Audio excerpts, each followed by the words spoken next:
श्रोताओं, दूरभाष पर इस समय हमारे साथ जुड़ रहे हैं doctor Jayraj Hanspal. Doctor Jayraj Hanspal professor हैं community medicine, Doon medical college, Dehradun के। डॉक्टर हंसपाल, कार्यक्रम में बहुत बहुत स्वागत है आपका। धन्यवाद। डॉक्टर हंसपाल, आज हम आपसे जानना चाहेंगे कि अनलॉक 1 आरंभ हो चुका है, सभी गतिविधियां धीरे धीरे सामान्य होती जा रही हैं और हम लोग घरों से बाहर निकल रहे हैं। ये चिंता का विषय भी है।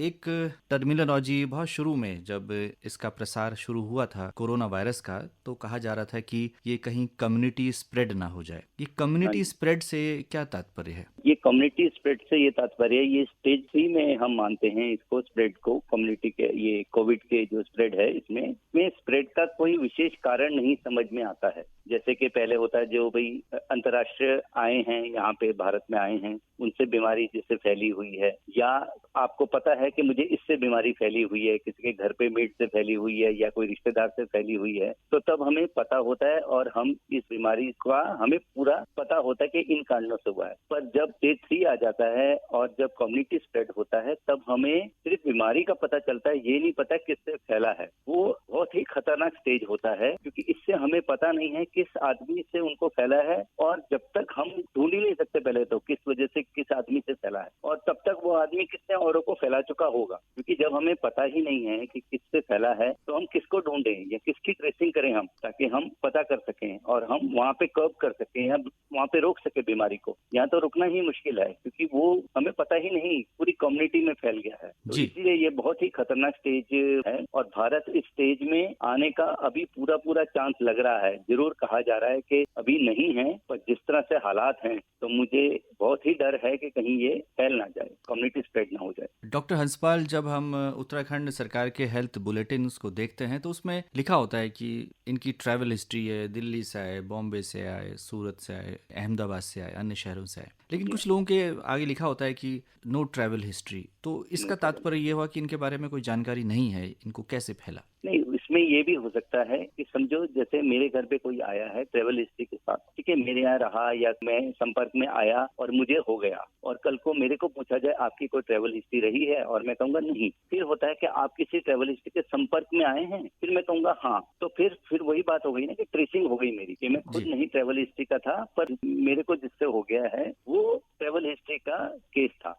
इस विषय में ये है। तो डॉक्टर साहब, चिंता की बात तो है, ये कम्युनिटी स्प्रेड हो सकता है जैसे कि आप कह रहे हैं, और तमाम विशेषज्ञ इस बात को मान रहे हैं कि अब भयावह स्थिति हो सकती है। तो अनलॉक 1 में किस तरह की सावधानियां हमें बरतनी होगी? देखिए, अनलॉक की सावधानियां तो ऐसा है, मैं हमेशा इसको एक उदाहरण से देता हूं कि आपको कॉलेज में टीचर प्रोफेसर पढ़ाते हैं, ठीक है, फिर उसके बाद आप डिग्री लेते हैं और फिर बाहर जाते हैं, नौकरियां करते हैं, तो नौकरी के समय आपका प्रोफेसर और टीचर आपके साथ नहीं बैठा होता है, पर उसने जो आपको टीचिंग दी होती है ना, वो आपको अप्लाई करनी होती है अपने सक्सेसफुल भविष्य के लिए। तो सेम यही चीज है कि 2 महीने जो है सरकार ने विज्ञापनों द्वारा, बड़े बड़े हमारे जो अभिनेताओं के द्वारा, सभी के माध्यम से बताया गया है कि आपको आगे की जिंदगी कैसे व्यतीत करनी है। ये नहीं पता कि कब तक, क्योंकि कुछ कहा नहीं जाता, कोई कह रहे 3 महीने, कोई कह रहे 1 साल, कोई कह रहे 1.5 साल चलेगा, यू नेवर नो। आज की तारीख में ये कोई नहीं कह सकता कि लो जी भारत में कोरोना जो है इस समय खत्म हो जाएगा। तो वही बात है कि हमें जो टीचिंग दी है वो उसको हमें अप्लाई करना है। अगर वो हम अप्लाई करेंगे तो हम सक्सेसफुल रहेंगे, और अगर अप्लाई नहीं करेंगे तो इसमें दुख की ये बात है कि हमें तो हानि पहुंचेगी, हम दूसरे अपने जो समाज के लोग हैं उसको भी हम हानि पहुंचा रहे हैं, और ये चीज बढ़ जाएगी बिल्कुल। तो यही चीज है कि जैसे हमें बेसिक चीजें बताइए कि एक डिस्टेंस रखना है, मास्क पहनना है, दूरी रखनी है, कहीं भीड़ इकट्ठी नहीं होनी है, हाथ धोने हैं, ये सब बेसिक एक तंत्र हैं, 2-3 चीजें, इसका तो बेस होना ही चाहिए। इसको तो हम जिसे कहते हैं कि हम इसको छोड़ ही नहीं सकते अब कभी भी। पर मैं देख रहा हूँ लोगों में आजकल बेशक मास्क पहन रहे हैं, इनकम्प्लीट मास्क पहन रहे हैं, जो डस्ट को बचाते हैं वो वाले मास्क पहन के घूम रहे हैं, पूरा मुंह ढक नहीं रहे हैं। ये तो मास्क की बात है, फिर भी नजर आता है कि हाँ भी लोगों ने मास्क पहना है। बट जहाँ तक की सोशल डिस्टेंसिंग की बात है, वो तो मतलब जिसे कहते हैं नाम मात्र ही रह गई। सब चीजें दी हैं, गोले बनाए हुए हैं, पर कोई देख नहीं रहा, कोई कुछ नहीं कर रहा, सब अपने हिसाब से भीड़ है तो है। उधर मैंने एक दिन देखा डाक खाने के आगे भीड़ लगी है तो सब धक्के मार रहे हैं एक दूसरे को। तो ये सब चीजें तो वही है कि हम इनवाइट कर रहे हैं कोरोना वायरस को, आ जाइए जी आप हमारे पास भी। तो ये सब चीजों का भविष्य डेफिनेटली खतरनाक है, बहुत ही चिंतनीय है। तो जहाँ तक हर्ड इम्यूनिटी की बात की जाती है कि जब बड़ी संख्या में लोग इससे ग्रसित हो जाएंगे तो एक तरह की इम्यूनिटी डेवलप होगी, ये थोड़ा बताएं कि इस तरह की बातें की जा रही हैं, ये हर्ड इम्यूनिटी क्या होती है? हर्ड इम्यूनिटी वो चीज होती है जैसे कि हम मैम ट्यूबरक्लोसिस का एग्जांपल लें या दूसरे वायरसेस का एग्जांपल लें, जो हमारे शरीर में होती हैं, उसके एंटीबॉडीज हमारे शरीर में आज भी करेंगे तो पाए जाएंगे, पर वो उस लेवल का विरुलेंस जिसको बोलते हैं या उस लेवल की खतरनाक बीमारी नहीं स्टेज पे होती हमारे शरीर में कि हम दूसरों को फैला सकें और खुद भी इससे ग्रस्त हों। ऐसा है हमारे भारत में लोगों में कई बीमारियां हैं जो चल रही हैं, पर वो उस लेवल की नहीं है या उस खतरनाक लेवल की नहीं है जो कि वो खुद भी हमारे शरीर में फैले या हम किसी को फैला सके। ठीक है, वो अगर सारी चीजें सभी में इस लेवल की आ जाए, उसमें रोग प्रतिरोधक शक्ति स्ट्रांग होनी चाहिए इंसान की। अगर वो स्ट्रांग हो जाए और हमारी बॉडी जो है, जिसे कहते हैं एक कॉमन भाषा में कि झेल सके उस कोरोना के अटैक को, हमारा शरीर ही झेल ले कि वो आगे बीमारी ना फैलाए और खुद भी ना बीमार हो, ये परिस्थिति को और ये सब में आ जाए। हर्ड मीन्स के एक ग्रुप, बहुत बड़ा हर्ड उसको बोलते हैं वर्ड, अगर वो हमारे जो है भारत में अगर हर्ड इम्यूनिटी बन जाए तो हम लोग इम्यून हो जाएंगे उससे।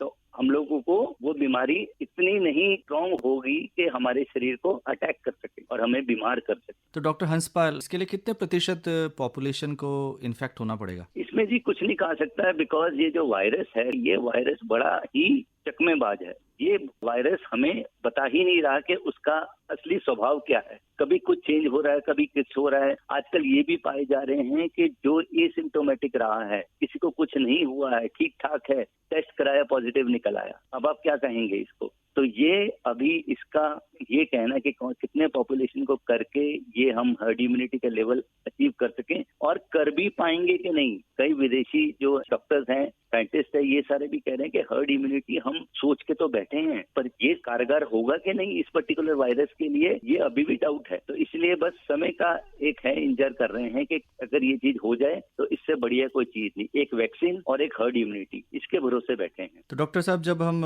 इम्यूनिटी की बात कर रहे हैं तो थोड़ा बताएं कि ये इम्यूनिटी बूस्टर जो शब्द इस्तेमाल हो रहा है, ये इम्यूनिटी बूस्टर्स क्या हैं, किस तरह से इम्यूनिटी को हम बढ़ा सकते हैं, बूस्ट कर सकते हैं? इम्यूनिटी बूस्टर के लिए जो है सबसे जरूरी है हमारे लिए पौष्टिक खाना। पौष्टिक खाना, व्यायाम करना, योग करना रेगुलर बेसिस पे, स्वच्छ हवा में रहना, जैसे बता रहे हैं विटामिन सी है वो रेगुलर खाएं। विटामिन सी जो है रोग प्रतिरोधक शक्ति और हमारी इम्यूनिटी को बढ़ाता है। इसमें आयुष का बहुत बड़ा रोल है, आयुर्वेदिक का बहुत बड़ा रोल है इसमें, जैसे च्यवनप्राश बताते हैं। ये सारी चीजें जो डेफिनेटली हमारे इम्यूनिटी सिस्टम को ये स्ट्रॉन्ग करते हैं ये चीजें। पर जो रेगुलर आम आदमी जो कर सकता है, पौष्टिक भोजन, घर का भोजन, व्यायाम, योग, एक्सरसाइज, ये सब चीजें रेगुलर करें तो डेफिनेटली आपकी इम्यूनिटी स्ट्रांग होगी। डॉक्टर हंसपाल, जब हम लोगों को समझा रहे हैं कि आप जब बाहर निकलते हैं तो मास्क पहने, हैंड हाइजीन है, कफ एटिकेट्स हैं, ये सब चीज़ें हम समझाते हैं, लेकिन जब क्वारंटीन की बात होती है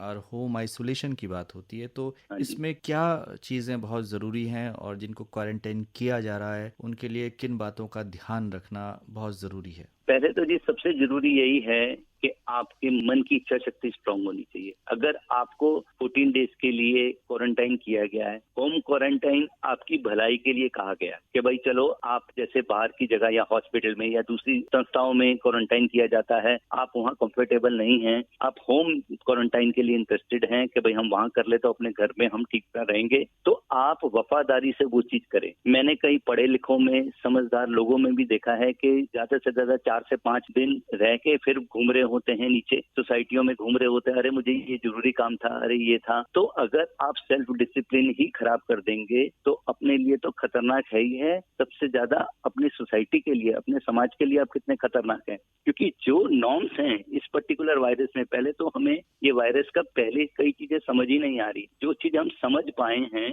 अगर वो भी हम अगर फॉलो नहीं करेंगे तो डेफिनेटली ये चीजें बढ़ेंगी ही। और होम क्वारंटाइन या क्वारंटाइन कहीं है तो उसमें 14 डेज का समय दिया है, तो कुछ सोच के ये 14 डेज दिए हैं, ये ऐसे मैजिक फिगर नहीं आया 14 डेज का। तो इस 14 डेज में हम एक्सपेक्ट करते हैं कि ये बीमारी अगर फैलनी होगी या होनी होगी शरीर में तो वो अपना रूप दिखाएगी, और अगर तब तक नहीं कुछ हुआ तो ठीक है, आप जो है इस बीमारी से मुक्त हैं या ये बीमारी आपको नहीं लगी है। तो ये चीजें हमें स्ट्रिक्टली फॉलो करनी है, इंस्टीट्यूशनल हो या होम क्वारंटाइन हो, दोनों जगह ये है, ये हमारा एक कर्तव्य होना चाहिए। डॉक्टर हंसपाल, हम यदि देहरादून की बात करें, आप शहर के एकमात्र सरकारी जो मेडिकल कॉलेज है उसमें आप पढ़ाते हैं, यहाँ पर किस तरह की सुविधाएं इस समय उपलब्ध हैं कोविड-19 की बात यदि की जाए? हमारे जो दून हॉस्पिटल है, अटैच मेडिकल कॉलेज है, टीचिंग हॉस्पिटल है, इसमें सभी तरह की बहुत अव्वल क्वालिटी की हमने हॉस्पिटल तैयार कर दिया है, क्योंकि सिंस हमने इसको कोविड हॉस्पिटल का ही नाम दे दिया है, ताकि हम दूसरी जो बीमारियां हैं उसको हमने इंद्रेश हॉस्पिटल को हमने भेजने की सुविधा रखी है दूसरे पेशेंट्स के लिए और दूसरी बीमारियों के लिए, ताकि हम कोविड के पेशेंट्स को ही इंडिविजुअली एक्सक्लूसिवली हम इन पे ध्यान दें। हमारे पास आईसीयू वार्ड है, सस्पेक्ट आईसीयू वार्ड है, सस्पेक्टेड केसेस के लिए, फिर क्वारंटाइन वार्ड्स हैं, फिर हमारे पास आइसोलेशन वार्ड्स हैं। तो हर एक मात्रा में हमारे पास इतनी क्षमता है कि हम मरीजों का इलाज कर सकें। डॉक्टर 24 आवर्स हर लेवल के डॉक्टर्स हमारे अवेलेबल होते हैं। आईसीयू हमारे यहाँ बिल्कुल एक्टिव है अभी। तो हम ये सारी चीजों का हम पूर्ण ध्यान रख रहे हैं ताकि हम अपनी बेस्ट सेवा दे सकें अपने राज्य को। डॉक्टर हंसपाल, अंत में क्या कहना चाहेंगे हमारे श्रोताओं से जो इस कार्यक्रम को सुन रहे हैं और भयभीत भी हैं कहीं ना कहीं, जब समाचारों को देखते हैं और निरंतर बढ़ती हुई संख्या देखते हैं तो चिंता होनी स्वाभाविक है, उनसे क्या कहना चाहेंगे? हाँ जी, डेफिनेटली ये एक चिंता का विषय तो है, खासकर हमारे उत्तराखंड राज्य के लिए, कि जहाँ पे हम लोग के पास 18 एक्टिव केस रह गए थे, आज हमारे पास 800 एक्टिव केस हैं। कुल 1400 से ऊपर हमारे पास टोटल केसेस हैं,